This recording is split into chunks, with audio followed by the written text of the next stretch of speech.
কোনো এক বিকালবেলা সবার খেলাধুলা দেখে নিজেকে আর কন্ট্রোল রাখতে পারলাম না, তাই নিজে ব্যাট তুলে নিলাম হাতে এবং একের পর এক ছক্কা চার মেরে বলারকে একদম হাঁপিয়ে দেওয়ার পর ব্যক্তিগত রানের সংখ্যা বাড়তে থাকে এবং একসময় রানের সংখ্যা গিয়ে দাঁড়ায় 50-এ। তাই চিন্তা করলাম যে সবাইকে ব্যাট দেখে একটু সেলিব্রেশন করে নেই।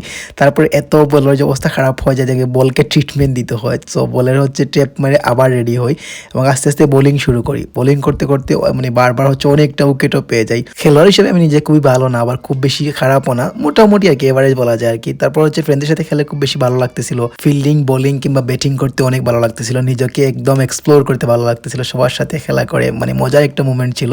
আর সবচেয়ে হচ্ছে বিকালবেলা খুবই সুন্দর একটা এনভায়রনমেন্ট ছিল এবং যে ফিল্ডটা ছিল সেই ফিল্ড থেকে খেলতে অনেক বেশি ভালো লাগতেছিল। আর যদি আমরা রেগুলার খেলাই না, খুব কম মানে সুযোগ হয় খেলানোর জন্য, সো হঠাৎ একদিন খেলতে পেরে খুবই ভালো লাগে। এবং এই প্লেসে বসে বা এই মাঠে খেললে যে কেউ ভালো লাগবে। এই প্লেসে খেলে ইনডোর ফিল হচ্ছিল, তার চাইতেও বেশি ভালো লাগতেছিল আশপাশ অনেক দর্শক এবং সব দিকে সবাই খেলতেছে।